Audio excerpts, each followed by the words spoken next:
Y oremos para recibir el mensaje esta noche, por favor.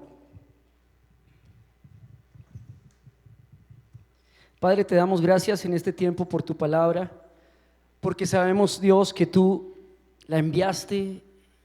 Sin embargo, hoy te pedimos, Dios, que tú nos des un corazón humilde, sencillo para recibirla, Señor, y saber que es como una espada, Dios, que hoy debe entrar a nuestro corazón, a lo profundo de nuestra alma, de nuestra mente, de nuestras emociones, y cumplir el propósito, Señor, con el que tú lo enviaste. Hoy recibimos tu palabra en el nombre de Jesús, dándote gracias. Amén y amén. Hay una canción muy curiosa que anda por ahí en internet a veces dando vueltas, que se convirtió en un meme porque en una iglesia la cantaban terriblemente. Y esa canción dice: todo va a estar bien. ¿Sí la han escuchado? La que dice: todo va a estar bien, where we will feel lies. Sí, es así que dice, ¿no? Pues yo me aprendí la versión del meme. Nunca supe qué decía la otra versión, pero es curiosísima porque a mí se me quedó tan grabada esa frase en la cabeza por el humor que le metieron al meme, por la forma como presentaron una canción que aparentemente es bastante seria, ¿no? Una canción que habla de las dificultades, de los desafíos y de cómo esperar en el Señor de que todo salga bien. Y cuando le meten un meme a esta canción, pues uno pensaría, se la tiraron. O sea, la canción con la que yo hacía mis devocionales, la canción con la que yo oraba, ¿sí? La canción de la muerte de mi abuelita, mire lo que le hicieron, un meme de Firulais. Sin embargo, a mí sí, la verdad, el meme me ministra mucho. Sí, porque a mí me recuerda bastante el buen humor que tiene Dios para algunas cosas, el sentido del humor que tiene Dios para presentarse en la vida de nosotros, la forma tan llena de gracia que tiene Él de convertir la desgracia en un meme, ¿sí? De convertir la tristeza en baile, de convertir las lágrimas en gozo.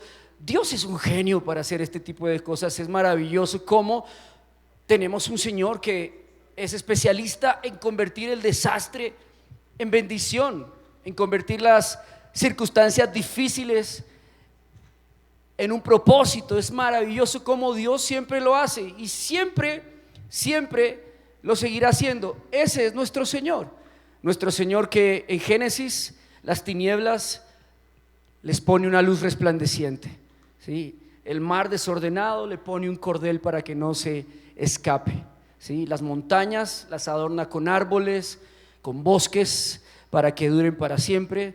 Las aves las dota de viento para que pinten el cielo con su vuelo. El Señor usa todo para bien, todo lo usa para bien.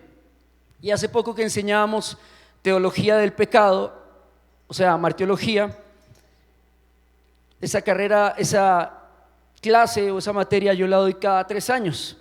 Y cada 3 años esa materia me ministra algo diferente, el Señor me da algo nuevo en esa materia. Y le confieso que en este semestre lo que me atrapó de la materia, de haber dictado la materia, fue cómo Dios incluso el pecado, Dios el pecado lo puede transformar en algo positivo y en algo bueno. Llegamos a esa conclusión, que Dios a través de su gracia, incluso nuestra desgracia pecaminosa, nuestra naturaleza caída, nuestras obras de maldad, incluso esas que uno pensaría que no tienen ningún uso, que son una escoria, que son una basura, que realmente lo son, ¿sí?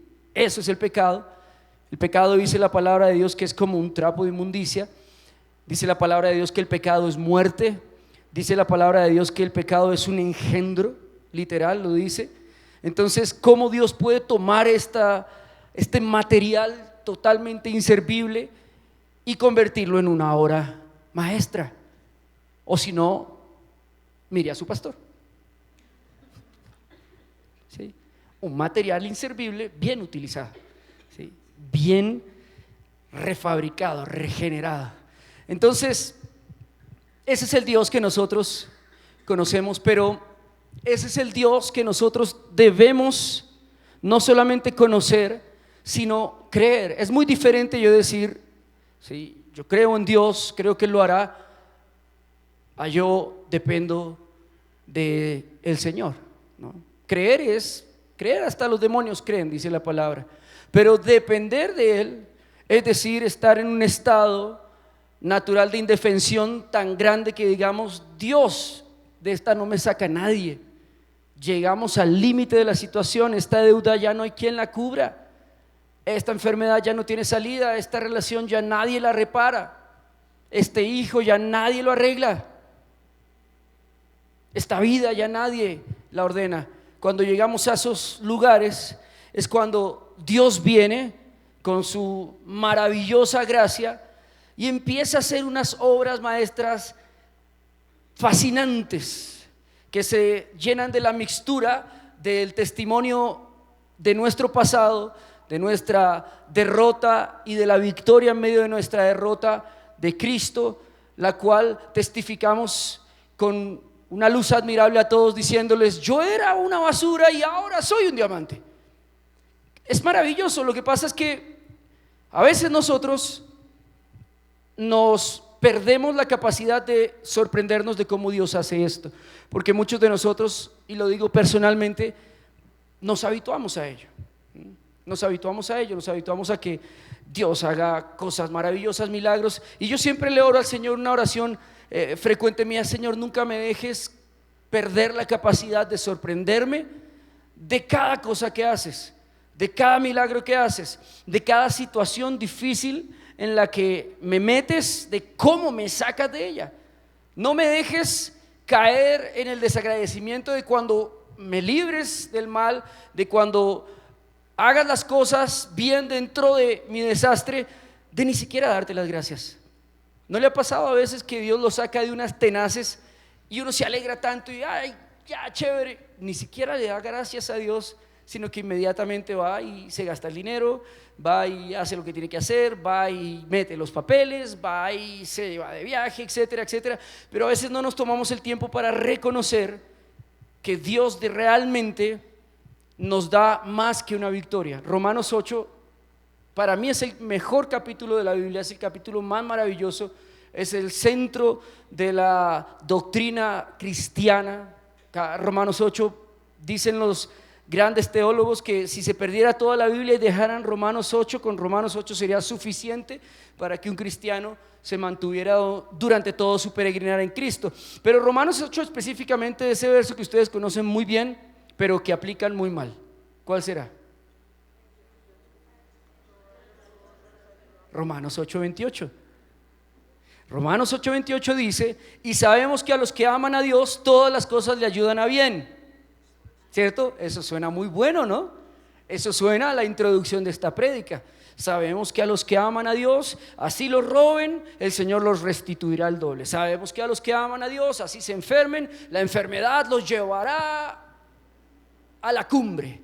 Sabemos que a los que aman a Dios, así tengan un divorcio, el divorcio será la catapulta para su éxito. ¿Cierto que eso es lo que pinta hasta aquí el mensaje? Y en parte sí lo es, pero no es todo el mensaje. Hoy me quiero detener un poco en la parte B del mensaje. Y la parte B del mensaje arranca: esto es, a los que conforme a su llamado, a su propósito, son llamados. Miren, Romanos 8:30, ahí mismo en el capítulo 8, nos enseña algo de cómo es el proceso de Dios con nosotros y por qué dentro de ese proceso esas maldades que hacemos, esos desastres, esas irresponsabilidades, esas metidas de pata, como decimos, cómo en ese proceso Dios logra usarlas para nuestro bien. Dice que Dios predestinó a sus hijos, a los que predestinó. La predestinación no es un concepto tan difícil, pero es un concepto que tiene que ver con la soberanía de Dios, con un Dios soberano, un Dios que todo lo puede y nadie le dice cómo hacer las cosas, con un Dios que ordena, manda, dice, pone, quita, como dijo Job: el Señor Dios dio, el Señor Dios quitó, alabado sea el Señor. Un Dios que nadie le puede doblar el brazo, que nadie se puede atrever a enseñarle, que nadie le dice cómo hacer las cosas. Un Dios que no es el Dios que nos gusta. Ese Dios es un Dios muy papá. ¿sí? Es un Dios muy papá, muy mandón, es un Dios que hace lo que quiere y todos nos tenemos que aguantar. Pero la soberanía de Dios es el mejor soporte que existe para cualquier pensamiento espiritual del creyente. Un Dios soberano, ¿sí?, es el fundamento más sólido de la vida de cualquier cristiano. Es la roca más fuerte donde se puede parar cualquier cristiano. Un Dios soberano es el fundamento, es la piedra angular, es el alfa, el omega, el principio, el fin. Eso es un Dios soberano, es alguien que nadie lo puede entender, juzgar, ministrar, escudriñar. Es un Dios por encima de nosotros. Y cuando tú entiendes que ese Dios que está por encima de tu razón, por encima de el pensamiento del mundo, por encima de las matemáticas, de la política, de la física, cuando ese Dios está por encima de todo, del círculo de la tierra, del universo, de los planetas, dice en su palabra que Él creó un destino para ti y para mí prediseñado. Eso es la predestinación, un diseño con anticipación sobre tu vida. Es decir, que tú no estás siendo parte de un mero accidente, ¿correcto? Tu vida no ha sido un accidente. Y aunque los accidentes parezcan accidentes, están predestinados. ¿Estaba predestinada esa separación? No sé, resuelve con el apóstol Pablo en Romanos 8:30. ¿Estaba predestinado ese robo? Pelea con Pablo. ¿Estaba predestinado acaso que me violaran? No lo sé, lee la palabra. ¿Estaba predestinado acaso que sufriera esta enfermedad, que tuviera este accidente? El caso es, amados, que dentro de la predestinación de Dios, Dios hace algo que requiere una respuesta. Dentro de ese diseño especial es como una autopista con muchos carriles que llevan al mismo lugar, pero cada carril tiene una velocidad diferente. El speedway vas a llegar súper rápido porque puedes manejar a 200 kilómetros por hora, pero por las otras rutas vas a tener inconvenientes. Van a haber muchos autos, van a haber de pronto trancones, choques, huecos en la vía y vas a demorarte un poco más. Lo que les estoy tratando de decir es que Dios nos llama y tú decides por qué de esos 8 o 12 carriles que tienen las autopistas grandotas avanzas, pero estás avanzando. En la matemática de las probabilidades de Dios yo he llegado a entender que son muchas probabilidades de caminos, un solo destino y un solo Dios en todo ese margen de probabilidades, dentro del cual yo estoy avanzando hacia una predestinación. Es decir, está empujándome el Señor, el Espíritu Santo, el destino, el universo, las circunstancias, mi papá, mi mamá, la universidad, el despecho, el desaliento, los triunfos me están empujando hacia el norte de mi propósito en Cristo. Pero Dios, durante todo ese caminar, durante toda esa autopista, es aquel policía que nos está pitando y no lo escuchamos y no lo miramos. A mí me pasó algo impresionante en Estados Unidos, y es que como yo no conocía muy bien que en todos los estados cambian las leyes de policiales, de conducción, pues yo me fui por una autopista como a las 11 de la noche, muy despacio, porque me gusta manejar despacio, ¿sí? Como abuelito, sí. Cuando hay que manejar rápido lo hacemos, pero cuando no, pues hay que disfrutar el paisaje, ¿no? ¿Quién quiere llegar rápido a las 11 de la noche a su casa? Nadie, ya estamos de hecho medio dormidos. Y venía muy despacio y eso es ilegal. Y entonces los policías venían detrás mío porque me vieron sospechoso, un auto en una speedway manejando despacio, y prendieron las sirenitas. Y yo, de pronto se equivocaron. Yo venía de la iglesia, de hecho, estábamos ministrando en la iglesia en una velada que terminaba a las 11 de la noche, terminaba nuestro servicio, y veníamos de ministrar y sonaron las sirenitas y yo no paré, que yo creía que eso no era conmigo, ¿no? Yo no paré, sino que seguí, y las sirenitas como que le subió el volumen, wiu, wiu, wiu, wiu, y empezó a mover las lucecitas así, chic, chic, chic, chic.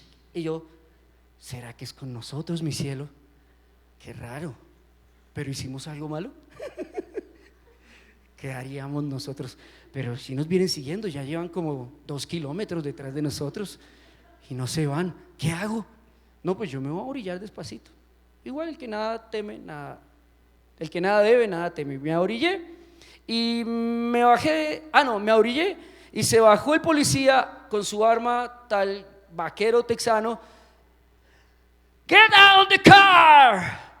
Y en ese momento sentí yo que era grave el asunto, cuando gritó desesperado y no fue amable, sino que sacó su arma, la puso así, yo lo vi a través del retrovisor del carro y me dijo que me bajara. Ahí dije, estoy en problemas. Dios también nos llama de muchas formas. Dentro de la predestinación, Dios primero nos pone la pequeña sirenita. La pequeña sirenita de pronto es la palabra, un texto bíblico que nos llega por la mañana, una predicación que nos suena. De pronto una sirena que suene más duro es cuando ya estamos en la iglesia y el pastor predica y, pastor, ¿quién le dijo a usted que yo estaba pasando por eso? No saben cuántas veces me dicen eso, y no saben cuántas veces no tengo ni idea que estaban pasando por eso, pero es la sirenita de Dios. Y cuando suena más fuerte todavía es cuando ya ¡boom! El carro empieza a tener que parquearse y te tienes que estacionar en un momento de la vida por un accidente, te tienes que estacionar en algún momento de tu vida por una separación, por un fracaso, te tienes que estacionar en un momento de tu vida por una traición, y en ese momento escuchas el get down the car. En ese momento sí dices, bueno, Señor, ¿qué era lo que me estabas diciendo? ¿Qué era lo que me venías diciendo hace 3 meses atrás? Miren, no escuchar a Dios, no escuchar el llamado de Dios es pecado. No atender al Espíritu Santo y su llamado es pecado. No obedecer la palabra es pecado. Por tanto, trae una consecuencia ese pecado. Y por tanto, Dios tiene que entrar a disciplinar y a hacerte escuchar por ese pecado. Entonces no pienses que el de hacerte el sordo no traerá una consecuencia tarde o temprano. No pienses que porque nadie te está viendo lo que haces en secreto no va a tener una consecuencia tarde o temprano. No pienses que porque estás omitiendo lo que ya sabes que tienes que hacer no va a tener una consecuencia. A todos nos llega nuestro get down the car. A todos nos va a llegar. O como dirían en español, a todo marrano le llega su Nochebuena. Y depende de cuánto tiempo tú quieras caminar, quieras circular por el tránsito que Dios te ha dado, a tu manera, a tu velocidad, a tu estilo, con tus leyes, con tu forma de ser. La palabra de Dios dice que todas las cosas viejas pasaron, que nosotros somos hechos una nueva criatura, que nos limpiemos y nos quitemos de todo el peso del pecado que nos estorba para correr la carrera. Entonces entendamos, amados, que la predestinación es una carrera que tú y yo estamos llamados a correr, que en ese andar y en ese transitar, los primeros pasos que tal vez diste fue cuando pasaste al frente y hiciste una oración de fe, pero de ahí seguiste caminando, tal vez hasta tu casa, para seguir transitando en el peregrinar en Cristo, en la autopista de la salvación. Y ya cada paso que tú das no es un paso que das hacia el mundo, no es un paso que das en reversa, no es un paso que das fuera de la predestinación, es un paso que das mal dentro del propósito de Dios, y el único que pierde eres tú, porque el propósito se cumple. La palabra de Dios dice: el que comenzó la buena obra en vosotros la perfeccionará y la terminará. ¿Cómo quieres tú llegar a la meta? ¿Cómo quieres llegar tú a tu propósito? Dios nos está llamando, amados, Yo sé que a nosotros nos gusta mucho que nos digan todo va a salir bien, pero antes del todo va a salir bien hay un llamado de Dios. Antes de la falla, antes del error, antes de la tragedia, antes de la separación, antes del robo, antes del atraco, antes de la quiebra, siempre hubo un llamado de Dios. Antes del vientre del gran pez, siempre hubo un llamado de Dios. Antes de la ceguera de Sansón, hubo un llamado de Dios. Antes de la locura de Nabucodonosor, hubo un llamado de Dios. La palabra dice que el Señor llama a nuestra puerta, que nosotros abrimos y decidimos si escuchamos con atención lo que Él dice. Entonces, amados, nosotros no estamos peleando contra el diablo en la mayoría de nuestras circunstancias, quiero decírtelo. Pobre diablo, cómo le dan de duro y el diablo ya está condenadísimo. Es como cuando usted coge a alguien en el piso roto, muerto y le sigue pateando. Eso es el diablo. Es un muerto condenado, un pobre desgraciado. Y encima de todo nosotros seguimos diciéndole culpa del diablo. No, el diablo, yo siempre les he dicho esto y yo pienso que es así. El diablo está más ocupado con Joe Biden, con Maduro, con el presidente Petro seguramente, que con nosotros, ¿sí? El diablo está ocupado en cosas más importantes que un cristiano que está predestinado. Sabe que tú eres trabajo perdido. ¿Te gusta estorbar? Sí, a él le gusta estorbar en el camino. Le gusta distraer, le gusta poner las luces altas y hacer ver borroso el camino, pero no puede desviarte del propósito de la predestinación de Dios. Incluso Dios hasta puede valerse del diablo si es necesario para que tú llegues a su camino. Lo puede hacer. Lee el libro de Job, capítulo 1 y 2. Si no es Dios valiéndose del ataque del diablo sobre la vida de Job para cumplir su propósito. Así que muchos ataques del diablo, el diablo cae inocente, pobre diablo. De verdad, cae redondito, inocente, haciéndole un favor a Dios y un favor a nosotros, pensando que nos está haciendo un mal. ¿O no se acuerdan del diablo pensando que iba a matar a Jesús en la cruz del Calvario? Y lo que hizo fue salvar a la humanidad entera. Amén. Entonces, a un Dios soberano hasta el diablo le obedece. ¿Viste que te dije que una buena teología es una teología basada en la soberanía de Dios? Dios controla todo. En ese llamado, amados, la palabra de Dios dice que Él nos justificó y nos glorificó. En ese llamado Dios está caminando con nosotros para que allí en nuestros get down the car, ¿sí?, tengamos una defensa. Cuando ese policía me bajó del carro y get down the car y me dijo da 2 pasitos al frente, da una vueltica y me esposó y me puso la cabeza así en el capot del carro. Yo me sentía puro capo, con esta cara de mexicano y de capo mexicano que tengo. Yo creo que él dijo me gané la lotería, acabo de coger un cabecilla del narcotráfico. Y entonces me puso así.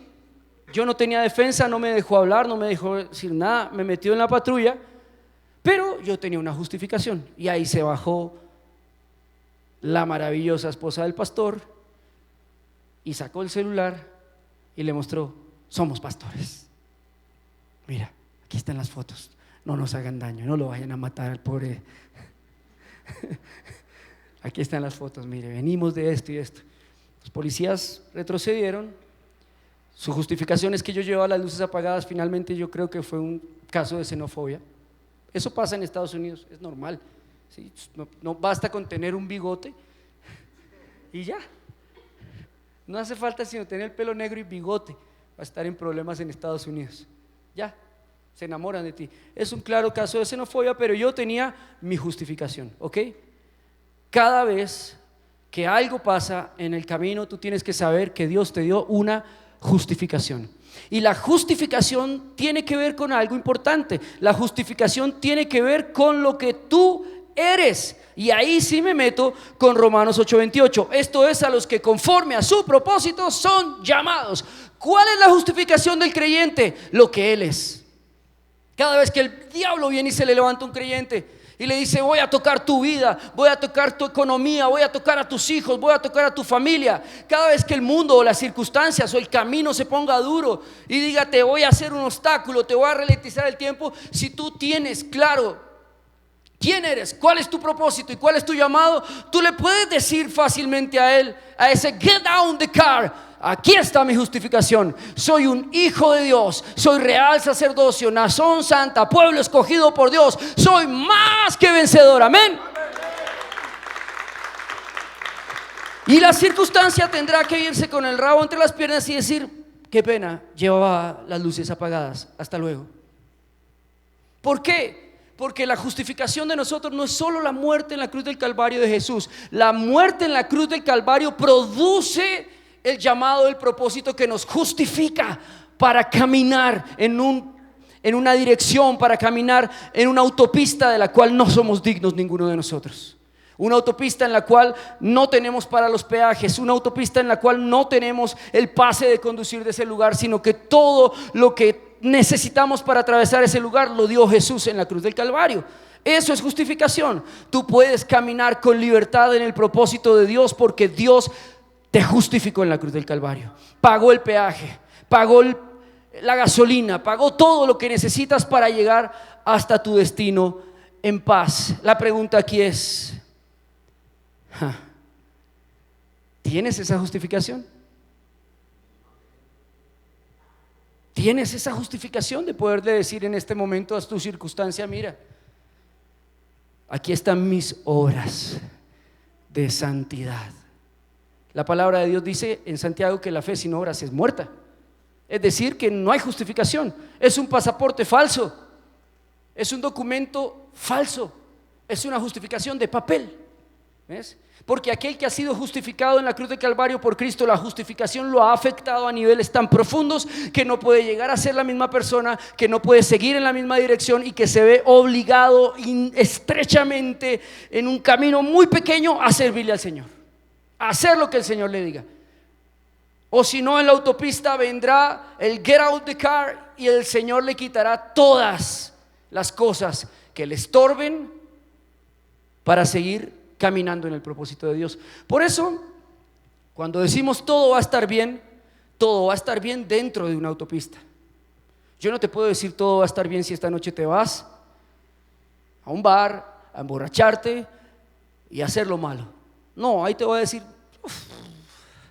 puro rock and roll en tu vida. Todo va a estar mal y muy mal. ¿Ves? Pero si tú estás haciendo lo que Dios te dijo que tenías que hacer, así te equivoques en ese camino, metas mal el cambio, apagues las luces donde no es, te atravieses por donde no es, uses la velocidad que no es, inocentemente caigas en un hueco, pase lo que pase, si tú estás derechito por ese camino, Dios va a usar todo para tu favor. Todo para tu favor, conforme a su propósito, amados. Entonces, en ese camino Dios está haciendo algo contigo y conmigo en cada error que cometemos. Si estás en el camino, a veces nos damos licencias y nos salimos del camino. Como cuando usted va por una autopista y le dice: salga en la no sé qué, y sale. Estoy hablando de cuando manejo en Estados Unidos, que perderse en Estados Unidos es perderse en el limbo definitivamente. Salirse mal de una autopista es todo un día de pérdida, ¿sí? Y cuando tú te sales del camino y resulta que no hay una U, no hay un regreso, te das cuenta que es una gran pérdida de gasolina, de tiempo, de todo. Hasta te quedas por ahí a comerte unos tacos viejos, pasados, te haces daño. Exactamente lo mismo pasa. Por eso es que Dios tiene que formarnos cuando el viento pega en nosotros, cuando la carretera nos alisa, ¿sí?, nuestro orgullo, nuestra dureza, y empezamos a rodar bien. Dios nos forma en su propósito, amados. Dios nos forma para que corramos bien y lleguemos al blanco, lleguemos a la meta. Dios te está formando, amado, en el camino. Dios no puede formar a nadie que esté fuera del camino, no puede formarlo. Tus accidentes no van a ser de bendición, escúchame. Dios no puede hacer que esto opere sobre los hijos de desobediencia. La palabra de Dios dice que a ellos solo se les espera una expectación de muerte y de juicio. Se llaman hijos de ira de Dios. Hay unos hijos de ira, eso es que Dios dice: yo no puedo negarme a mi propia ley, no puedo bendecirte en esa concupiscencia, no puedo bendecirte cuando te sales del camino, no puedo usar eso cuando te sales del camino, porque a veces somos desvergonzados, ¿no? A veces ya tenemos la esposa y la amante, y resulta que la amante es cristiana, y decimos: el Señor puso a mi amante para acercarme a Cristo. Seguro, yo he escuchado eso. Son sinvergüenzas los hombres. Me dio una amante cristiana el Señor. Desgraciados, sinvergüenzas, eso no va a pasar. Dios nunca puede moverse en medio de las tinieblas, de un corazón torcido, de unas motivaciones incorrectas. No puede Dios moverse en medio de eso. Nunca he visto en 15 años de ministerio que Dios se mueva en una sola motivación del corazón incorrecta. No, lo endereza, lo ajuicia, lo pone a marchar donde es, y ahí se mueve. Y ahí se cumplen sus promesas. Y ahí Romanos 8:28 empieza a verse en la vida de ese hombre, de esa mujer, de ese joven glorioso, y Dios le da victorias sobre victorias a esa persona.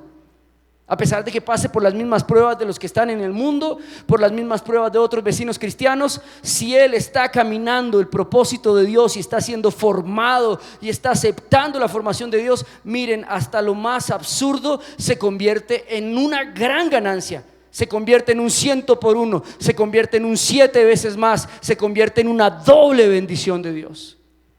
Pero yo no te puedo decir que tu desorden, que tu concupiscencia, que tu deseo de pecar descontrolado, Dios lo pueda usar. No, porque una cosa, amados, y son dos muy distintas. Una cosa es una cosa y otra cosa es otra cosa.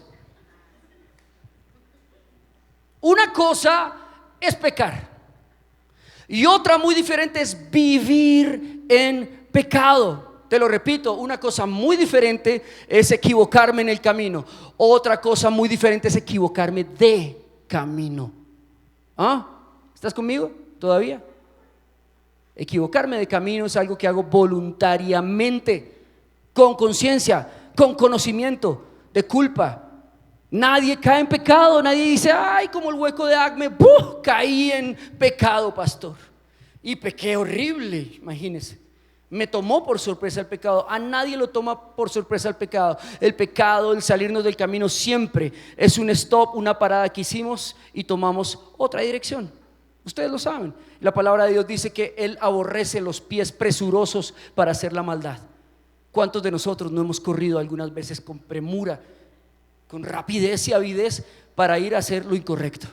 Dios aborrece esos caminos. Entonces ahí no pasa nada. Ahí lo que va a pasar es que vas a recibir tu penitencia, vas a recibir tu consecuencia, vas a recibir tu disciplina. ¿Y qué es lo que Dios va a usar? Tu dolor para traerte al camino. Pero de todo eso que Dios puede usar algo, te lo digo por experiencia, casi nada bueno sale de un pecado que nace en un corazón con malas intenciones, con concupiscencia. Pero a veces pecamos, ¿cierto?, cuando estamos en el camino. Por ejemplo, cuando nos cierran en una carretera, un carro, un camión, ¿sí?, y se nos sale la mamá del conductor en nuestros dulces labios. Vieja hija. Y ahí brota un manantial de bendición de nuestra boca. Eso no es vivir en pecado. Eso es ser un rabón. Sí, eso es ser un rabietas. A mí me pasa. Yo estoy así a veces manejando. Manejar para mí es puro trato. Puro trato del bueno. Sobre todo esos demonios azules, los largos. Uy, esos demonios son horribles.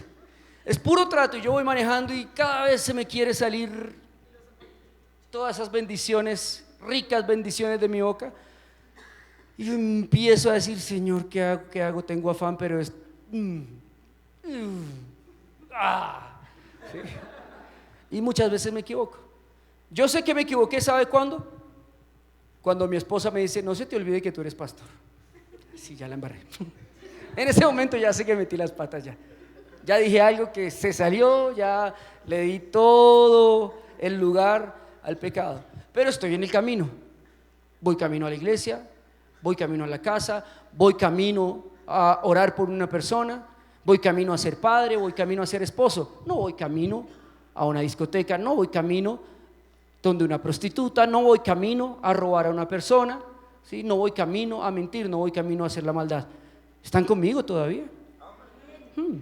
Cuando vas camino al propósito de Dios, Dios cubre tu pecado, Dios bendice la maldición, Dios hace que las cosas que están supremamente en desorden tomen un orden en un de repente maravilloso. Eso se llama multiforme, gracia de Dios. Como Dios opera en medio de un montón de desorden y de repente aparece maravillosamente ordenado, con dinero, con ministerio, con propósito, con llamado, con familia, con esposa, con hijos. Es fantástico esto que pasa. Por eso la invitación es a que tú camines ese camino, a que tú no te desvíes, porque esto lo escribe el apóstol Pablo como una gran verdad. Dice, yo sé y sabemos, y está hablando en virtud de todos los creyentes que están caminando, está hablando en virtud de todos los creyentes que han perdido cosas por seguir a Cristo, está hablando en virtud de todos los que los han echado del trabajo por ir a la iglesia, en todos los que su familia les ha dejado de hablar por ser cristianos. Está hablando del Señor en virtud de todos aquellos que se han tenido que mantener en santidad y duele, que se han tenido que guardar para el Señor, para un esposo cristiano que no llega, para una esposa cristiana que no llega, y eso duele. Pablo está hablando en virtud de aquellos que él sabe que están en el camino, que él sabe que están peregrinando, que él sabe que están detrás de una cámara esperando la bendición de Dios, que él sabe que están detrás de el servicio en el staff esperando que Dios haga algo, de esos que él sabe que están trayendo algo para un pobre, para un necesitado, que están yendo a orar en los hospitales por los enfermos. Pablo sabe que hay personas así. Yo sé que muchos de nosotros tenemos ese corazón. A veces somos necios, rebeldes, y nos gusta salirnos del camino. Pero al igual que el rey David, amados, se salió del camino, mató a Urías, su mejor soldado, su mejor comandante, prácticamente que abusó de la esposa de él, se salió del camino terriblemente. La palabra dice que este hombre asesino, abusador, tenía un corazón conforme al corazón de Dios. ¿Y sabes por qué yo entendí que David tiene un corazón conforme al corazón de Dios? A pesar de que David hizo cosas en el camino, porque no se le olvide que David es rey, escogido por Dios, sacerdote, profeta del Señor. Es decir, que David no es un amalecita cualquiera, no es un filisteo cualquiera. David está en el camino, pero en el camino hace burradas gigantescas, inmensas las burradas que hace David en el camino. Pero en ese camino Dios dice, David tiene un corazón conforme al mío. ¿Por qué? Porque así como David conoce el camino de salida, conoce el camino de regreso a mi autopista. Él sabe que el camino de regreso es el amor. Él sabe que yo lo amo y yo sé que Él me ama, a pesar de que es un matón. ¿Sí? David me ama, David va a volver. Y yo estoy aquí en la autopista esperándolo a que vuelva a entrar para seguir caminando con él. David conoce el camino de salida, pero también conoce el camino de entrada, porque su corazón, escúcheme bien, no tiene motivaciones incorrectas. David es un pecador inocente, a pesar de que parece un demonio con lo que hace. David tiene un corazón conforme al corazón de Dios, porque tiene un propósito formado por Dios en su vida. Entonces David no tiene escapatoria.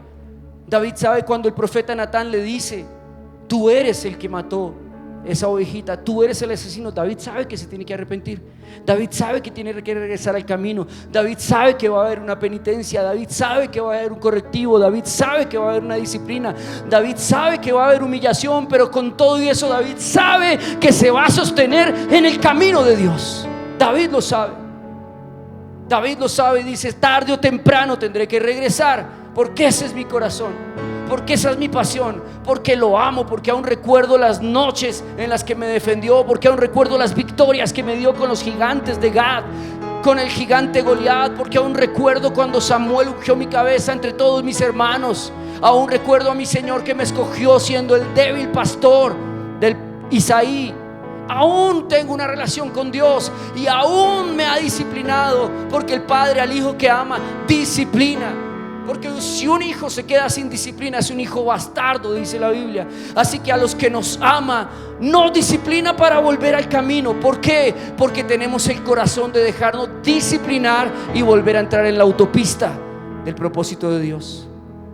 Y ahí sí, todo obra para bien.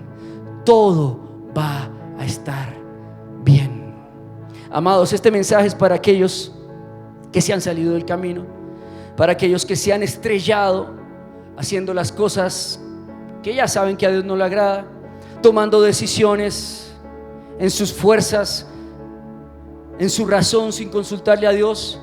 Para aquellos que están recogiendo el fruto de malas decisiones, el fruto de su pecado. Para aquellos que tal vez hoy estén en una disciplina de Dios. Este mensaje es para todos esos que sabemos que vamos a volver al camino. Este mensaje es para aquellos que nos hemos desviado, que hemos omitido, que hemos pecado, o que tal vez tenemos un pecado recurrente, pero nuestro corazón está con el Señor. Nuestro corazón dice: Señor, yo peco, pero te amo. Quiero dejar de pecar, quiero dejar de fallarte, Señor. Quiero tener mi get down the car. Quiero que tú me esposes. Quiero que tú me metas en tu presencia. Quiero que tú me metas en tu perfecta voluntad. Quiero que tú me lleves, Señor, en tu justicia a cumplir tu propósito. Este mensaje es para ellos. ¿Sabes qué pasa? Todo va a obrar para bien y todo va a salir bien. Quiero decirte que por más sombría que sea la circunstancia, por más que el valle sea lleno de sombra de muerte, el Señor está contigo y todo va a estar bien. Todo va a estar bien. Todo va a estar bien. Ten calma, ten paciencia. No dejes de amar a Dios, pase lo que pase.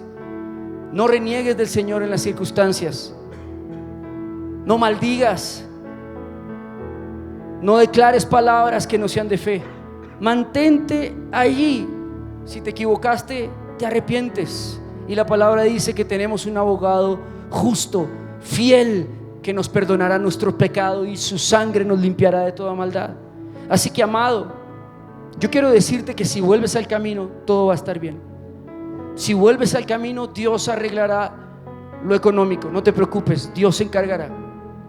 Si vuelves al camino, Dios se encargará de tu salud. Dios lo hará. Todo va a estar bien con tu salud. Métete en el camino del Señor.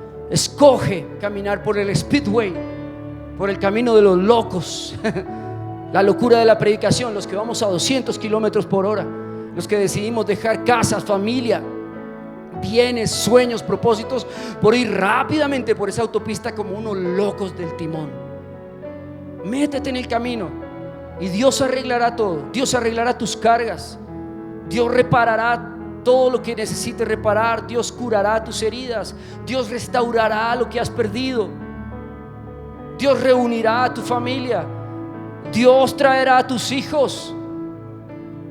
Dios sanará lo que tenga que sanar. Dios proveerá. Si estás en el camino, amado, todo va a estar bien, porque sabemos que a los que amamos a Dios, todas las cosas nos ayudan para bien. ¿A quiénes? A nosotros, amados. A los que Dios nos dice hoy: ven, ven, entra de nuevo al camino. Ven, no hay obstrucciones. Ven, no hay peajes. Ven, no hay cobros. Ven, no te voy a quitar nada. Ven, solo vuelve al camino. Yo estoy contigo. y no te dejaré todos los días de tu vida hasta el fin. Amén. Ponte de pie, vamos a orar. Gloria al Señor. Ponte de pie y vamos a orar. Vamos a darle gracias al Señor. Gracias, Señor, porque cada día nosotros podemos volver a ti. Porque tu palabra dice que nuevas son tus misericordias cada mañana, Señor, y que nunca se agotan, son inagotables, Señor Jesús. Por eso hoy de todo corazón, Señor, te pedimos que nos vuelvas a aceptar en el camino, Señor. Que si nos hemos desviado kilómetros del camino, Señor, tú nos traigas de vuelta. Yo te pido en el nombre de Jesús que tú apresures los pasos para enderezar nuestro camino, Señor.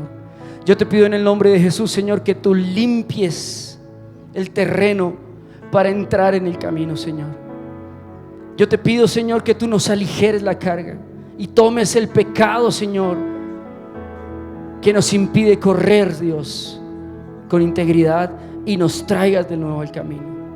Yo te pido, Señor, en el nombre de Jesús, que todo lo que hay hoy en nuestras vidas, trabajo, relaciones, deudas, compromisos, enfermedad, todo, Señor, todo lo metas, Señor, en tu aljaba y todo obre para bien, Señor. Todo obre para bien, Señor.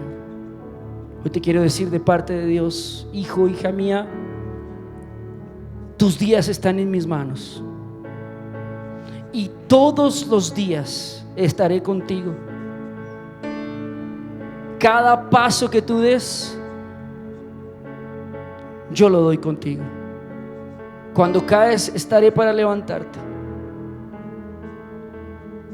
Cuando te pierdas, dejaré las 99 y te iré a buscar.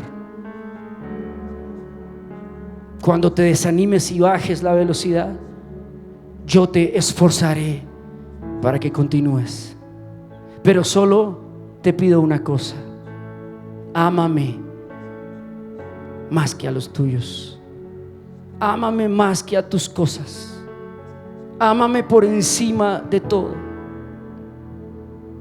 Y yo te aseguro que todo va a estar bien. Que todo va a estar bien. Espérame por amor, dice el Señor. Espérame por amor. Cuando tengas que esperar, que esa espera sea porque me amas. Cuando tengas que sentir dolor físico, aguanta, fortalécete en mí, dice el Señor, porque me amas. Cuando tengas un aguijón en la carne que te fastidia día a día, bástate de mi gracia, porque me amas. Cuando estés pasando por dificultades económicas, dale gracias, porque me amas. Di gracias, Señor, por esta necesidad. Te amo, te amo. Y aunque la higuera no florezca y su vid no dé fruto, te amo. Cuando las cosas se estén poniendo más difíciles y tus hijos se estén perdiendo, espérame, porque me amas. Créeme, porque me amas. Déjame trabajar, porque me amas. Sé paciente, porque me amas, dice el Señor. Yo quiero que todo lo que hagas, hijo, hija, sea por amor. De ahora en adelante no quiero que hagas nada por imposición, dice el Señor, sino que cada una de las cosas que tú hagas, e incluso entrar al camino, sea porque me amas más que a estos del mundo, más que a estos sueños, más que a estos bienes, más que a estos. Quiero que sea por eso que me sigues. Y hoy te pregunto al Señor: ¿es que acaso no te he demostrado mi amor? ¿Es que acaso no ha sido bastante para enamorarte de mí? ¿Es que acaso la sangre de mi hijo en la cruz del Calvario no ha sido suficiente, hijo, hija, para que tú me ames? Hoy vuelve a mí, dice el Señor. Ven que yo no te juzgo, ven que yo no te condeno, ven que yo te recibo con mis brazos de amor y aderezo mesa delante de ti, enfrente de todo lo que te angustia. Yo te voy a dar de comer, aun cuando todo diga que no va a ser así. Yo voy a pagar tus deudas, aun cuando todo diga que es imposible que las pagues. Yo voy a sanarte, aun cuando el diagnóstico diga que no hay nada que hacer. Si estás conmigo por amor, yo voy a traer a tus hijos a mis caminos, aunque ellos digan que nunca me servirán. Yo voy a bendecir tu vida y te prosperaré, aunque tú no tengas nada, ni un solo recurso para ser prosperado. Solo por amor, solo por amor, porque el que no ama no me conoce, hijo. Hoy te quiero invitar a que me ames. Simplemente ámame, simplemente métete en el camino por amor a mí, y todo va a estar bien. Todas las cosas cooperarán para bien. Poco a poco se organizará tu vida, tu destino. Sanarán tus heridas, se organizarán tus pensamientos, se levantará tu economía, se rediccionará, se tendrá una nueva dirección tu ministerio. Solamente si hoy me dices: te amo, Señor, te amo, Señor.